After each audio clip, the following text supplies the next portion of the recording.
خدا ہم آسیوں پر یہ بڑا احسان ہے، یا خدا ہم آسیوں پر یہ بڑا احسان ہے، زندگی میں پھر عطا ہم کو کیا رمضان ہے۔ السلام علیکم ورحمۃ اللہ وبرکاتہ۔ الحمدللہ والصلاة والسلام علی رسول اللہ۔ عزیزان مکرم، رمضان المبارک پوری آن بان شان کے ساتھ آب و تاب کے ساتھ ہم سے گزر رہا ہے، اور day by day we are losing days. ہر نئے دن ہم دراصل رمضان سے دور ہوتے جا رہے ہیں، رمضان کے دن کم ہوتے جا رہے ہیں، اور ہم جو ہے اگلے آنے والے مہینے کی طرف بڑھ رہے ہیں۔ دعا کرتا ہوں کہ جتنے بھی دن ہم نے گزارے ہوں گے، اللہ تعالیٰ اس میں کی جانے والی تمام عبادتوں کو، قیام و سیام کو، توبہ استغفار کو، ذکر و دعا کو قبول و منظور فرمائے، اور آگے آنے والے دنوں میں ہمیں زیادہ سے زیادہ عبادتیں کرنے کی توفیق عطا فرمائے۔ آج میں بات کروں گا 10 ایسے کاموں کی جس سے ہم روزے کی جو حلاوت ہے، جو مٹھاس ہے، جو اس کا مقصد ہے، وہ مقصد کھو دیتے ہیں۔ روزے کو جس مقصد کے تحت اللہ نے ہم پر فرض کیا ہے، وہ دراصل ہم کم کر دیتے ہیں یا کھو دیتے ہیں۔ We are losing the importance of fasting۔ ان 10 کاموں سے ہمیں بچنا ہے، لہٰذا ہم اپنی اصلاح بھی کریں، اور اگر آپ دیکھیں کہ ان میں سے کتنے کاموں میں ہم اور آپ مبتلا ہیں، اللہ تعالیٰ ہم سب کو محفوظ و معمون فرمائے۔ بغیر کسی تاخیر کے میں شروع کرتا ہوں۔ سب سے پہلی چیز آج کے زمانے کے اعتبار سے، اس کو میں نے ٹاپ آف دی لسٹ رکھا ہے، وہ ہے سوشل میڈیا اور موبائل کا استعمال۔ موبائل ایک بڑا ورڈ ہے، تو آپ کہہ سکتے ہیں کہ اس میں آپ ضرورت کی چیزیں اگر یوز کرتے ہیں تو ایبسولوٹلی فائن، لیکن جو سوشل میڈیا ہے، ٹک ٹاک، انسٹاگرام، فیس بک اور یوٹیوب شارٹس، ان سب پر جو ریلز اور ویڈیوز ہم دیکھ کر دن کے 4 سے 5 گھنٹے جو ہمارا اسکرین ٹائم ہے، we have to restrain that۔ اسے آپ کو کم کرنا ہے، ریڈیوس کرنا ہے، کیونکہ اس سے روزے کی برکتیں ختم ہو جاتی ہیں۔ ایک بہت بڑا وقت، ایک پارٹ ٹائم جاب جتنا وقت دراصل آپ موبائل کو دے دیتے ہیں، 4 سے 5 گھنٹے۔ امریکہ میں ایک جو ہے نا پارٹ ٹائم جاب ہے جس میں آپ کو باضابطہ اچھی خاصی تنخواہ ملتی ہے، لہٰذا وہ پورا کا پورا وقت ہمارا چلا جاتا ہے موبائلز میں، سوشل میڈیا میں، اور ان غیر ضروری چیزوں میں۔ اور سوشل میڈیا آپ کو معلوم کوئی دھلی دھکی چیز نہیں ہے کہ جب آپ دیکھتے ہیں تو فقط اچھی ہی چیزیں آ رہی ہیں۔ اس میں ناچ گانا آتا ہے، اس میں میوزک آتا ہے، اس میں بے حیائی آتی ہے، اس میں بے پردگی آتی ہے، اس میں برہنہ خواتین آتی ہیں، اس میں سپورٹس، اس میں اتنی ساری چیزیں ہیں کہ جس سے آپ اپنے آپ کو بچا نہیں سکتے۔ لہٰذا بہتر یہ ہے کہ تھرو آؤٹ دی رمضان آپ اس سے حتی المقدور کوشش کریں کہ آپ اس سے بچیں۔ اللہ تعالیٰ ہم سب کے روزوں میں برکت، حلاوت، ایمان نصیب فرمائے، آمین یا رب العالمین۔ سیکنڈ تھنگ جو مجھے ایسا لگتا ہے کہ جس میں جو روزے کی برکتیں لے جاتی ہے، وہ ہے سونا، زیادہ سونا، اوور سلیپنگ۔ آپ کو معلوم ہے کہ بہت سی جگہوں پر میں نے دیکھا ہے کہ لوگوں کے روزے کا زیادہ تر حصہ، اسپیشلی جو مارننگ کا حصہ ہے، وہ سونے میں چلا جاتا ہے۔ وہ خوش نصیب لوگ ہیں، اچھے لوگ ہیں وہ، کہ جن کی جاب ہوتی ہے، یقین ان کے لیے مشکل ہوتی ہے، لیکن سم ہاؤ وہ جاگتے رہتے ہیں تو کچھ عبادت بھی کر سکتے ہیں۔ بہت سے لوگ 8 سے 9 بجے اٹھ کر جاب پہ چلے جاتے ہیں، شام کو 5 بجے آتے ہیں، تو تمام وقت وہ جاگ رہے ہوتے ہیں۔ یقیناً رات میں ان کے لیے وقت کم ہوتا ہے، لیکن جتنی دیر وہ جاگتے ہیں اس میں ان کی نمازیں مس نہیں ہوتی، اوراد و وظائف مس نہیں ہوتے، ذکر و اذکار مس نہیں ہوتے۔ مگر بہت سے ساتھی ایسے ہیں کہ جو فجر بعد سوتے ہیں، 3-4 بجے تک سوتے رہتے ہیں، لیٹ اٹھ کر اپنی علیحدہ نماز پڑھیں گے، تھوڑی بہت تیاری کریں گے، اور پھر اس کے بعد افطار کی تیاری۔ اللہ ہمیں بچائے۔ لیکن سو لینا، یہ ایک نیند بذات خود ایک اچھی چیز ہے، لیکن روزے کا مقصد ہے کہ آپ اس کی سختی کو سمجھیں، somehow آپ اسے فیل کریں کہ یہ روزہ ہے، یہ بھوکا رہنا ہے۔ اگر وہ فیل ہی نہیں کر پائیں گے تو پھر آپ کے روزہ بے مقصد ہو جائے گا، اور جب پورا وقت سونے میں گزرے گا تو عبادت کب کریں گے، اللہ کا قرب کب حاصل کریں گے؟ لہٰذا مجھے ایسا لگتا ہے کہ زیادہ سونا یہ روزے کی برکتیں لے جاتا ہے۔ تیسری چیز ہے اوور ایٹنگ، زیادہ کھانا۔ ہمارے بہت سے ساتھی دن بھر نہیں کھاتے، لیکن اب افطار میں کھاتے ہیں تو ٹوٹ پڑتے ہیں، اور پھر اتنا کھاتے ہیں کہ نماز بھی مشکل سے پڑھائی جاتی ہے، پھر اس کے بعد میں دوبارہ ایک سیکنڈ راؤنڈ لگتا ہے۔ بہت سے لوگ پھر عشاء کے بعد الگ پارٹیز کرتے ہیں اور باہر جاتے ہیں گھومنے میں، یعنی بیسیکلی دن بھر وہ کھاتے نہیں مگر سوچتے رہتے ہیں کہ کیا کھانا ہے، اور شام کو جب کھاتے ہیں تو یہ سوچتے رہتے ہیں سحری میں کیا کھانا ہے، اور سحری کے بعد میں یہ خیال کرتے ہیں اور دن بھر پھر بھوکا رہنا، اور پھر شام کو کر افطار میں کیا کھانا ہے۔ So basically they are all about food۔ روزے کا یہ مقصد نہیں، رمضان نہ کھانے کا مہینہ ہے، کھانے کا مہینہ نہیں ہے۔ یقیناً ہم کچھ کھاتے ہیں افطار میں، اس کا ثواب ہے، اللہ تعالیٰ نے دیا ہے، لیکن اس کا یہ مطلب نہیں ہے کہ پورا دن اسی میں لگے۔ یہاں پر میں خاص طور پر خواتین سے بھی گزارش کروں گا کہ خواتین کا روزہ میرے حساب سے مشکل ہے، سب سے زیادہ مشکل ہے، کیونکہ وہ روزہ بھی رکھتی ہے، پھر گھر میں کوئی نہ کوئی فرد، بچہ چھوٹا اتنا ہوتا ہے کہ ان کو اس کے لیے کھانا بنانا ہوتا ہے، گھر میں کوئی بزرگ ایسے ہوتے ہیں کہ جس کے لیے انہیں بار بار چائے اور باقی چیزیں دینی ہوتی ہیں، اور پھر اس کے علاوہ بھی ان کو روزے کی تمام چیزوں کا خیال رکھنا ہے۔ So it is a tough job. لیکن بہت سی خواتین آج کیا پکائے یہ سوچ کر اپنا بہت زیادہ وقت صرف کرتی ہیں، موبائل پر یوٹیوب پہ جا کر کئی ریسیپیز دیکھتی ہیں، افطار کی ویڈیوز دیکھتی ہیں، اور سنیکس کی ویڈیوز دیکھتی ہیں، شربتوں کی ویڈیوز دیکھتی ہیں، اور پھر اینڈ میں جا کر ان کو دل کسی چیز پر مطمئن ہوتا ہے۔ یہ نہ کریں، آپ اس سے روزے کی برکتیں لوز کرتی ہیں۔ یا تو پہلے سے مینیو ڈیسائیڈ کریں، رات میں بیٹھ کے ڈیسائیڈ کر لیں کل کیا کرنا ہے، اور پھر آپ کا من بنا ہوا ہوگا مجھے یہ کرنا ہے، انشاءاللہ آپ اپنا وقت بھی بچائیں گی، اور جو وقت بچے گا اسے اللہ کی راہ میں لگا سکتی ہیں۔ لہٰذا do not lose the barakah, the blessings of Ramadan while watching the videos of food and eating and cooking. Please don't do so. Number 4 جو چیز مجھے لگتا ہے کہ جو رمضان کی برکتیں یقیناً لے جاتی ہے وہ ہے میوزک۔ بہت سے لوگوں کو گانوں کا شوق ہوتا ہے، انگریزی گانوں کا شوق ہے، دوسرے گانوں کا شوق ہے، اور وہ اتنے عادی ہیں، اتنی ایڈکشن اس چیز کی کہ ایون رمضان کا مہینہ چل رہا ہے لیکن کان میں ان کے ہیڈ فونز ہوتے ہیں، جو ایئر پوڈز ہوتے ہیں، اور ہمیشہ مسلسل جو میوزک چل رہا ہوتا ہے۔ اس کی وجہ کہ کچھ اسکالرز نے اس کو پوری طریقے سے حرام نہیں کہا۔ میرے عزیز ساتھیوں، حرام چاہے وہ ہو نہ ہو، میرے نزدیک وہ حرام ضرور ہے، لیکن ایک بات کہتا ہوں، اگر آپ ایسے اسکالر کو فالو کرتے ہو جو آپ کو حرام نہیں بھی کہہ رہا، تب بھی میوزک ایکچولی میں رمضان کی برکتیں ڈیفینیٹلی لے جاتا ہے، کیونکہ یہ چیز لغو ہے، یہ چیز لغو ہے، کوئی ضروری چیز نہیں۔ ایک ایسی چیز آپ کا وقت برباد کرتی ہے، آپ کی روح کے ساتھ کھیلتی ہے، آپ کے دماغ کے ساتھ کھیلتی ہے، لہٰذا اس سے بچیں۔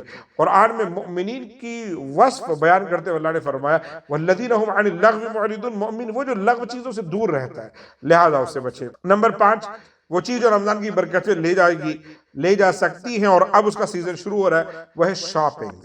ہمارے بہت سے ساتھی شاپنگ کرتے ہیں، آپ کو معلوم ہے عید میں سب کو اچھا لگنا ہوتا ہے، بہت سے لوگ آخری جمعہ کے دن بھی اچھی ڈریسنگ کرنا چاہتے ہیں، which is absolutely fine، لیکن آپ اس کو ریڈیوس کریں، کم وقت میں کریں۔ اب ہمارے یہاں کیا رواج ہے کہ ایک بندے کو شاپنگ کرنی 6 دیکھنے جاتے ہیں، اور وہ 50 دکان گھومنے کے بعد میں کوئی ایک چیز پسند کرتے ہیں۔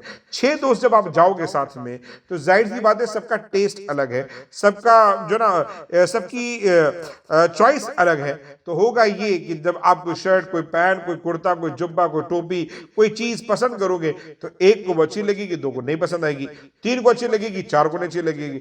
نتیجہ کیا ہوتا ہے کہ آپ کا من سب جگہ نہیں بنتا ہے۔ لہٰذا میری ریکویسٹ ہے ایک آدھ ساتھی کے ساتھ جائیں، ایک ہی جھٹکے میں تمام چیزیں نپٹائیں، ایک ہی دن میں فارغ ہو کر آ جائیں۔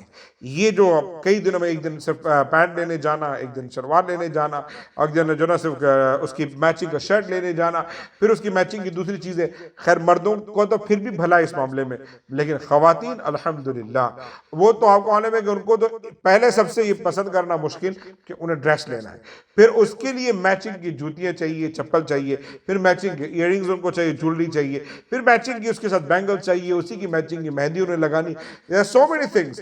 تو مجھے ایسا لگتا ہے کہ وہ رمضان کی برکتوں میں بہت سی چیزیں لوز کرتی ہیں، اپنا قیمتی وقت ان چیزوں میں لگا کر۔ مائنڈ بنائیں، لمیٹڈ لوگوں کے ساتھ جائیں، جلدی چیزیں پسند کریں۔ دیکھیں رمضان الحمدللہ ایک عبادت کا مہینہ ہے، عید اس کی اجر کا دن ہے، اس میں یقیناً آپ خوبصورت لگیں، لیکن ایسا نہ ہو کہ اس کی ایک دن کی خوبصورتی کے چکر میں رمضان کی برکتیں لوز کر جائیں۔ سو پلیز شاپنگ سے اپنا خیال رکھیں۔ رمضان المبارک میں اپنی زبان کی حفاظت بھی ضرور کریں، لہٰذا ایک چیز جسے آپ کو بچنا ہے وہ ہے زبان کے گناہ۔ اس میں سب سے زیادہ ہے بیک بائٹنگ ہے، جھوٹ ہے، غیبت ہے، چغلی ہے، ان میں سے کسی بھی قسم کی کوئی چیز ہے تو آپ کو اسے کنٹرول کرنا ہے اور بچنا ہے، اپنی زبان کی بے انتہا حفاظت کرنی ہے۔ ایک ساتھی نے مجھ سے ریسنٹلی سوال پوچھا، کہتے ہیں کہ میں عمرے پہ گیا اور عمرے پہ جب میرے ایک طواف کے دوران جھٹکا لگا، مجھے تو میرے منہ سے ایف ورڈ والی گالی نکل آئی، تو میرے احرام کا کیا ہوگا؟ میں نے جب یہ سوال سنا نا تو میں سوچ رہا تھا، سوچیں کہ اس گالی کا یہ بندہ یا ہم میں سے عام طور پر بہت سے لوگ کتنے زیادہ ایڈکٹڈ ہیں کہ خانہ خدا کے سامنے احرام کی حالت میں اگر آپ کے منہ سے ایف ورڈ نکل سکتا ہے، گویا کہ یہ گالی بیسیکلی آپ کا تکیہ کلام ہے۔ یعنی انسان سانس کم لے رہا ہوگا اور گالی زیادہ دے رہا ہوگا۔ اللہ تعالیٰ ہم سب کو محفوظ و معمون فرمائے۔ اتنی مقدس جگہ پر ایسی چیز کا ہو جانا، یہ مطلب میرے دماغ میں نہ آنے والی بات ہے۔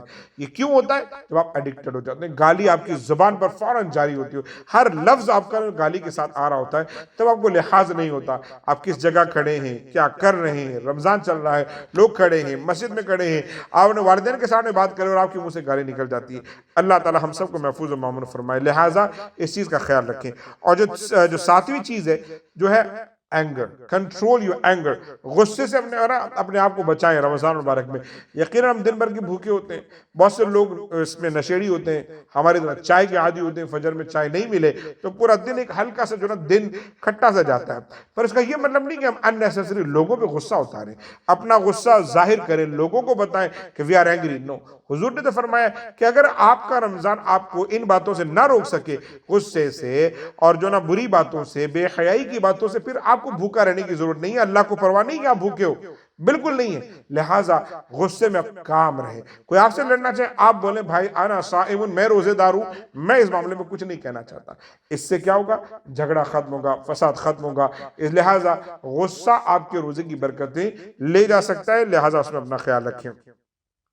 ایک آٹھویں چیز ہے جو رمضان میں ہم کو نہیں کرنی چاہیے، وہ ہے کسی بھی قسم کی ایڈکشن، ایون رمضان کے بعد بھی، یعنی روزہ کھل جانے کے بعد بھی۔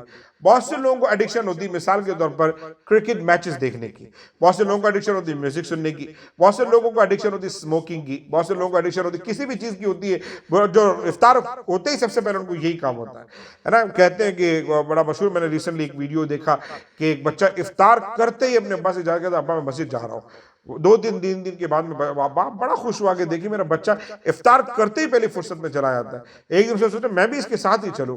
باہر جا کے کیا دیکھتا ہوں، مسجد تو وہ گئے نہیں، تو باہر سگریٹ مار رہا تھا۔ تو والد نے کہا کہ یہ دیکھیں افطار کے بعد یہ جو بچہ مسجد جا رہا ہے یہ ایڈکشن ہے۔ رمضان دراصل آپ کی کسی بھی قسم کی ایڈکشن سے آپ کی برکتیں، دراصل یہ ایڈکشنز آپ کی رمضان کی برکتیں لے جاتی ہیں، تو لہٰذا ان چیزوں کو دور کریں۔ اور Ramadan is the month of تربیہ اینڈ ٹرانسفارمیشن۔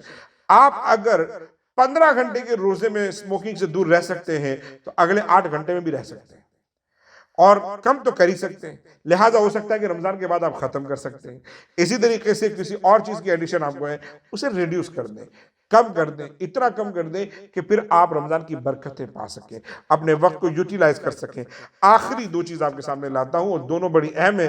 دیکھا جائے تو ان کو فرسٹ اینڈ سیکنڈ بھی ہونا چاہیے تھا، لیکن میری ترتیب میں سب سے آخری ایک چیز کہ کسی بھی کام کے کرنے میں ریاکاری دراصل آپ کی رمضان کی ہر برکت لے جائے گی۔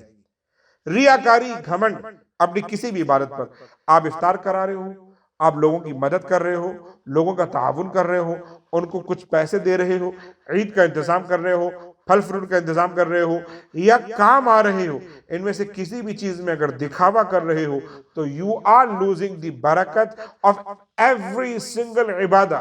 کہ یہ صرف رمضان کی بات نہیں ہے، ہر عبادت میں وہ منہ پہ مار دی جاتی ہے۔ میں نے اپنی آنکھوں سے دیکھا ایک محترم کو اٹے کٹے، مطلب تقریباً میں 10 سال پہلے کی بات چیت کر رہا ہوں، کہ وہ ہر دن عصر کی بعد ہماری مسجد میں آیا کرتے تھے، اور وہ لوگوں کو جو بھی غریب ہے نا ان سب کو پتہ چلتا تھا کہ یہ بندہ دیتا ہے، تو وہ کیا کرتے تھے کہ نوٹ لے کر آتے تھے، گڈی، اور 50 کے نوٹ ہوتے تھے اس میں، وہ لوگوں کو لائن سے کھڑا کر دیتے تھے، اور ایک کو مطلب ایک نوٹ دے کر دوسرے کو دینے سے پہلے 2 باتیں سنانا، آج پھر آ گیا تو، تیرے کا خرچے پورے نہیں ہو رہے، اور دیتے ضرور تھے لیکن 2 باتیں کہہ کر، اور پھر نا دوسروں کو بتا کر یہ لوگ ایسے ہی ہیں، خیال نہیں رکھتے اپنا، یہ نہیں کرتے، زندگی نہیں سنوارتے۔ میں اس وقت بڑا حیران ہوتا تھا کہ یہ بندہ کیوں دیتا ہے، اچھے خاصے پیسے ہوتے تھے ان کے پاس میں۔ لوگ یہ سوچتے تھے جو ضرور مند ہوتے تھے، ان کے ذہن میں یہ ہوتا ہوگا کہ 2 باتیں کہہ کر بندہ دے رہا ہے، لیکن اللہ کیا فرماتا ہے، لا تبطلوا صدقاتکم بالمن والعذى، اپنے صدقات کو ضائع مت کرو احسان جتلا کر یا تانے مار کر، اور یہ لوگ کرتے ہیں۔ لہٰذا حضور تو کیا فرماتے ہیں کہ ایسے دو کہ آپ نے دائیں ہاتھ سے دو تو بائیں ہاتھ کو خبر نہ ہو۔ قرآن کہتا ہے ایسے سفید پوش لوگوں کو تلاش کرو جو مانگنے سے جھجکتے ہیں۔ یہ نہیں کہ آپ نیکی کرو تو 50 لوگوں کو بتاؤ آج میں نے یہ کیا، 50 لوگوں کی افطار کروائی ہے، افطاری میں نے یہ بنایا، فلاں کیا، ہرگز نہیں۔ اللہ ہم سب کو سمجھ کی توفیق عطا فرمائے۔ ریاکاری عبادت کے لیے زہر ہے، ریاکاری کسی بھی عبادت کے لیے زہر ہے۔ اور آخری چیز ہے، رمضان میں جو چیز برکتیں لے جا سکتی ہے وہ ہے لیزینس اینڈ غفلت۔ غفلت، کسی معاملے میں غفلت، یہ خیال کرنا رمضان میں کیا ضروری ہے، روزہ اور تراویح وہ ہم کرتے ہیں. تو یہ غفلت ہے بیسیکلی. روزہ اور تراویح کا نام صرف رمضان نہیں ہے. جو میں نے ابھی 10 آپ کو پچھلے ویڈیو میں نے 10 طریقے کی نیکیاں بتائی جو آپ کر سکتے ہو. 10 تو میں نے بتائی ہیں, آپ اس میں سے اور 50 نکال سکتے ہیں. تو وہ نیکیاں آپ تلاش کرو اور دیکھو میں کیا کر رہا ہوں, اس میں سے ایڈ آنز کر دیں. حقوق العباد کو ڈال دیں, مریض کی عیادت کو ڈال دیں, کسی مسلمان کو وزٹ کرنے کو ڈال دیں. ایسی کئی نیکیاں ہیں جو ہم کر سکتے ہیں رمضان المبارک میں, اور وہ کریں. یہ نہیں خیال کریں دن بھر بھوکا رہنا ہے, رات میں 20 رکعت تراویح پڑھنی ہے, that's it. نہیں. رمضان المبارک میں غفلت نہیں چلے گی. Every single moment is the precious moment. ہر لمحہ قیمتی ہے, بڑا اہم ہے. اس کو استعمال کریں, عبادت کریں, لازمی کریں, قرآن سے رشتہ جوڑیں, ذکر اذکار کریں, توبہ استغفار کریں, اور جو نا اپنے گناہوں کی معافی مانگیں, مغفرت طلب کریں, مومنین کے لیے دعائیں کریں, قرآن مقدس کی آیات یاد کریں, جو دعائیں یاد نہیں وہ یاد کریں, کسی اپنے ساتھی کو تلاش کریں, غریبوں کی مدد کریں, مسکینوں کو کھانا کھلائیں. ہزاروں نیکیاں ہیں جو ہم رمضان مبارک میں کر سکتے ہیں. اللہ تعالی ہم سب کو نیک و صالح بنائے. لہٰذا یہ وہ 10 چیزیں ہیں میرے خیال سے رمضان کی برکتیں کم کرتی ہے یا ختم کر دیتی ہے, ان سے بچیں. اللہ تعالیٰ سب سے پہلے ان باتوں پر مجھے عمل کرنے کی, پھر آپ سب کو عمل کی توفیق عطا فرمائے. السلام علیکم ورحمۃ اللہ وبرکاتہ.